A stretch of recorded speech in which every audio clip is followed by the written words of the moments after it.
अध्याय 7 माघशीस कृष्ण पक्ष सप्तमी। अब सुनिए माघशीस के 7वें दिन की कथा। अक्षरा का तप 7वें दिन पर पहुंच चुका था। पितरों से आशीर्वाद मिलने के बाद उसका तेज और भी बढ़ गया था। पर कहते हैं ना कि असली पतन विफलता से नहीं होता, असली पतन सफलता के अहंकार से होता है।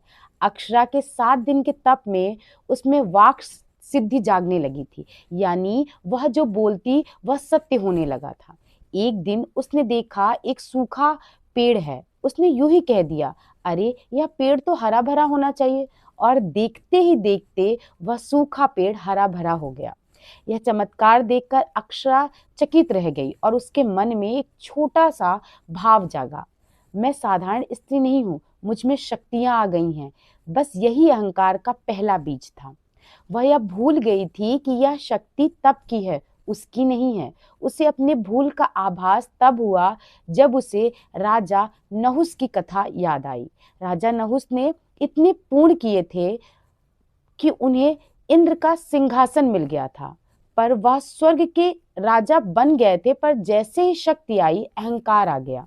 उन्होंने इंद्र की पत्नी सची पर बुरी दृष्टि डाली और अहंकार में आकर अगस्त ऋषि को लात मार दी और उसी क्षण उनका सारा पूर्ण भस्म हो गया और वह स्वर्ग से गिरकर अजगर बन गए। अक्षरा कांप उठी। उसे समझ आया कि वह भी नहुस बनने के मार्ग पर थी।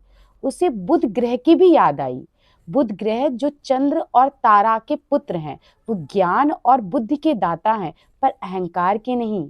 अक्षरा को अपनी भूल का आभास हो गया। वह तुरंत दौड़ी दौड़ी यमुना तट पर गई। उसने यमुना का जल हाथ में लिया और अपनी उस सिद्धि को, उस चमत्कार करने की शक्ति को वापस यमुना में प्रवाहित कर दिया। उसने रोते हुए कहा, हे कृष्ण, मुझे सिद्धि नहीं चाहिए, मुझे शुद्धि चाहिए। मेरा अहंकार क्षमा करो। उसका अहंकार आंसू में बह गया।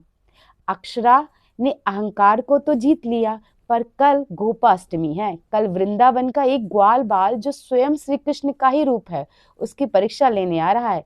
क्या अक्षरा उसे पहचान पाएगी? यह हम जानेंगे अगली कथा में। नमस्कार।